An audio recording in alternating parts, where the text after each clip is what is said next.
So much. Actually, the vice president of Ghana brought us here in connection with the United States freezing aid to Africa, including Ghana.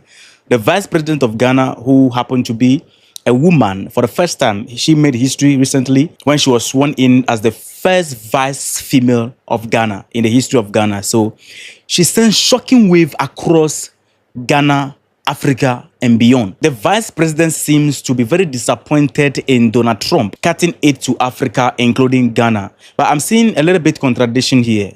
I'm seeing disappointment on the face of the vice president, while I'm seeing happiness and joy in the face of the president, because the president actually look happy. I'm going to play at least some 4 clips in this video. The first clip is the one that we are going to first watch from the vice president, and the second one is from John Dramani Mahama, and the third one is there was this man, I don't know whether he's European or African. He was teaching African leaders how Ibrahim Traore put them to shame. So you're welcome, lovely people.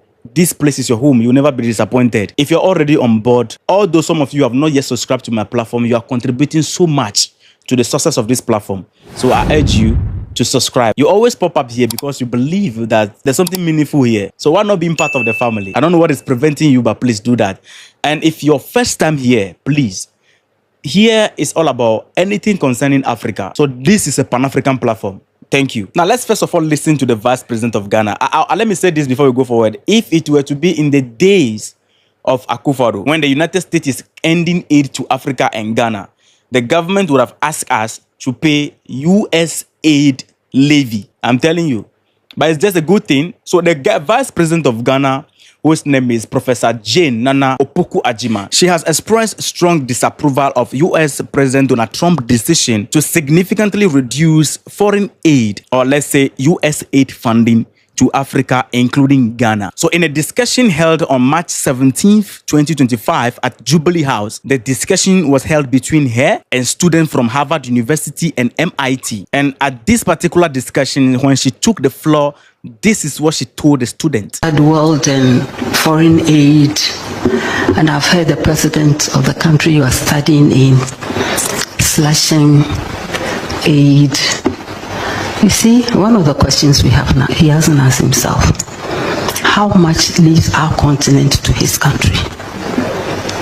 He hasn't asked himself that. They think it's just charity. It is not. At the right time, we'll also take action. And it will not be funny. Now, at the right time, we will take actions, and it is not going to be a funny one. I don't know what she meant, but you see, I see disappointment. I don't think, I'm seeing things a little bit different from here, because we are not supposed to be disappointed that somebody refused to give you his money. Aid should be given to those who need aid. Africa, we don't need aid. We must understand that and have some peace. I don't know what actions our vice president is going to take. I don't know what actions the Mahama government is going to take. That is not going to be funny. This sounds like a threat to Donald Trump or the United States. We are not supposed to be in a space where we'll be sending them warning and threatening them. We only need to take actions. The moment you take actions that benefit your people, it affects them directly. You don't need to even talk about it. Any action that they are going to take, if that actions, none of the actions is affecting their military base, it will not satisfy me. If we are going to take any actions that is not going to affect the dealing of our minerals, it is not going to satisfy me. But the problem is that John Dramani Mahama is actually happy about the fact that US aid will stop coming to Africa. He is very happy. The reason why he's happy is because I watched his interviews. One of the things that I noticed is that he came on board and he's in one business. One of the business is the Pan-African business, to making sure that they bring all Africans together. The thing is already happening from the Sahel. So he's also championing it from this angle. The problem is it is going to be difficult for John Dramani Mahama to achieve this if the US aid continue to come to Africa. The African leaders are not going to open up to self-sufficiency, because they will be relying on this aid to be filling that gap. Because if you are sleeping, you are just there, somebody is giving you money, supplying your need and making sure that you have your basic needs. You will not get up to get something doing for yourself. But the day the person stop, you begin to think. So this is helping him to achieve this goal faster. You can see these days he's moving from one country to another. He even land with Tinubu recently. He's going to countries, Africa countries, trying to bring all of them together. Even his inauguration, we all saw what happened. His inauguration, there was a whole Africa coming together under one umbrella. So this is a plus to us. And they asked him a question. They asked John Dramani Mahama a question in this interview when the interviewer was asking him, what is he going to do when it comes to the US aid funding? Is the US aid funding going to fast track their process of Africa free continental trade and the self-sufficient Africa agenda? He said yes. Listen. And do you think that the actions of the Trump administration will accelerate Africans' determination to do this? Will it finally actually happen, the African Free Trade Area? Definitely it will. Definitely we will learn to be more self-reliant as a continent and to trade more amongst ourselves, because there's a lot of room there for expanding trade. Exactly. So the US aid funding, if it stops coming to Africa, things will move faster on the Pan-African chart. That is why I keep on saying that it is a plus to us Pan-Africans that these things are happening. The leaders are now beginning to think. Even this time, if you are a leader and you don't even know what to do, there is a chart that you can follow. The Sahel is already doing it. We just have to follow their path. This is some of the reason why they will not like Dr. Arikana. Because when you talk about US aid or aid to Africa, this is how Dr. Arikana will answer you. Africa has been the provider. If you look at Europe, Europe cannot survive without Africa. One situation that people don't realize, post-World War, when the US came up with the Marshall Plan, what they don't tell you is that the contribution through exploitation of African minerals was actually the biggest funder of the European Recovery Plan, ERP, aka the Marshall Plan. US contributed $13 billion, which is now present day $175 billion, which, by the way, the American taxpayer must be paid back. Nobody's asking for that money back. But what they don't tell you is that Africa, through exploitation of its resources by the Europeans, was actually a much, much bigger contribution to the European recovery post-World War II. Nobody talks about that. Why does such a continent that did so much to help Europe recover continue to be so poor? Let's be realistic here. Let's not talk about peanuts. Africa does not need the aid. What we need is for those who are exploiting Africa to stop. Africa has everything it needs. If Africa could have contributed as much as it did to the recovery of Europe post-World War II, why wasn't Africa equally developed? 100%. We don't need aid. People who need aid are people who are in need. We are not in need. It doesn't even make sense that Africa, with vast land that we have across Africa, that we can produce food, the United States will be sending food to Africa. It is a shame for us to even get here. The US aid funding, when it was reduced or stopped, many African countries are facing challenges. For example, in Ghana, this policy of the United States has created $156 million US gap in our economy. What happened? The president ordered the finance minister to fill the gap. You are the finance minister. That's your duty. That's why we employ you. Fill the gap. He was not calling that, oh, United States need to. No, the president is happy about this initiative. So when I'm seeing disappointment in the eyes of, or in the face of our vice president, I am a little bit disappointed. She's not supposed to be disappointed. We should be happy that this is happening. It is going to drive us to food sufficiency, self-sufficiency. This thing has affected a lot of Africa countries. And I was reading the news. I forgot the name of the country, but it's Africa country. I don't think it's Ethiopia, no.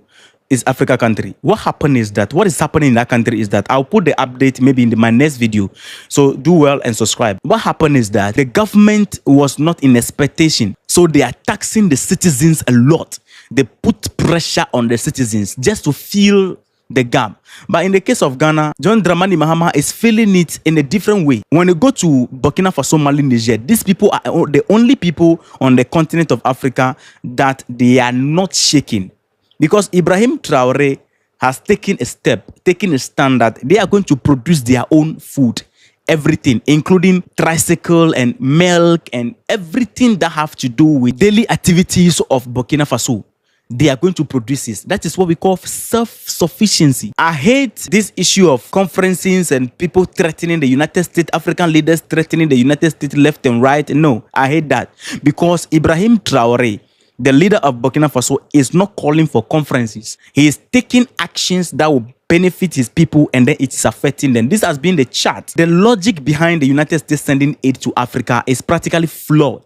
I'll prove that to you. Listen to this man, what he said about Ibrahim Traore. How Ibrahim Traore, according to him, is setting a standard that is putting the rest of African leaders in shame. Ibrahim Traore is setting a standard, he's setting an example, and he's setting a pace that puts the rest of Africa to shame. I mean, I told UCT students the other day, you have me here talking about decolonization and decoloniality and all of that. You go from one conference to the other.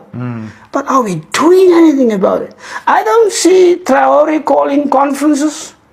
I just see him making decisions and say, what decoloniality is this. I'm taking our control of our minerals. I'm taking control of this, taking control of that. I'm switching our allegiances because I find more possibilities here than I do there. I'm walking away from France. I'm breaking the ties and the chokehold of coloniality through France in my country. I'm giving my young people new opportunities. I'm giving them a new vision. He's a young man with a vision. No other African leader. Well, maybe now, those who are being awakened by him.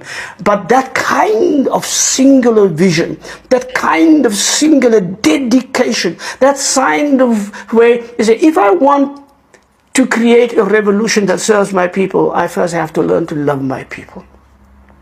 He has that. I sense that in Sankara. I sense that in the leaders. I sense that in Julius Nyerere. 100%. He doesn't talk, he take action.